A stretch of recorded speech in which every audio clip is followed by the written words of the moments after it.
Hello, this is my audience right here. I'll let him introduce myself, then I'll get started. My name is Danny. Alright, you can go sit down now. He was the only one who was willing to take the time out of his day to watch me at this point in time. And with that, I'll get started. My scenario is this is going to be a graduation speech. So we'll get started from there.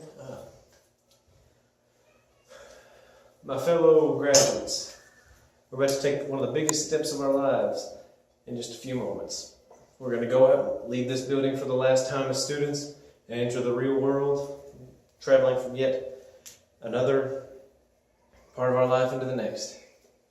But as we do this, we have to maintain our focus on 3 points in our life, which encompass all of it, really.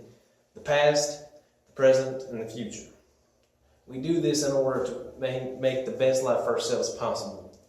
What I mean by this is in the past, we were children. We started out in elementary school, where Danny is today.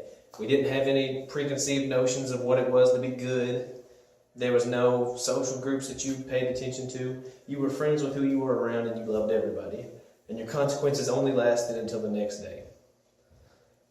Pretty much the aspect that we need to draw from our past is our innocence. The unconditional love we showed to everyone and the disregard for prejudice and social status that we had at the time.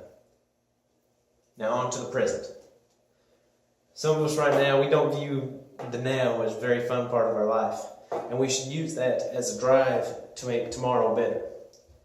High school isn't meant to be the best years of your life. It's meant to prepare you for those years.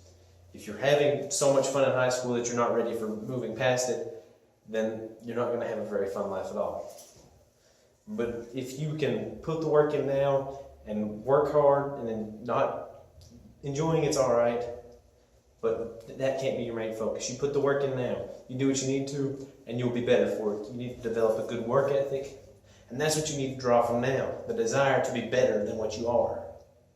Now from the future, when you look to the future, you think of what you can have later. Your family, your job, everything you can have, how successful you are in terms of wealth and power and likability. And all of that you draw from that. You want to visualize what you want and be able to use that as a drive towards accomplishing your goals. You take that and you use that as something to fuel your enthusiasm to getting through life. So that way, whenever you reach the end of life, you can not necessarily say you don't have any regrets, but that you lived it the best that you could have. Looking back on everything, not even necessarily in the fact that you tried your hardest through everything, but that you wouldn't want to change it because everything that happened in the past, the present, and what will happen in the future is what's going to make up to be the person that you are. And so even if you take one aspect of the one day out of your life can affect who you are at the end of it. So what I'm trying to get across is that you need to pull everything into putting it into the future, even the future itself. What you want to get out of the future will lead you to it. If you don't want anything and you're content with nothing, then that's what you'll get. But if you want something and you have the drive from what your conditions in the present, then you will get there to it. I'd like to thank you all for listening to this, and let's get graduated.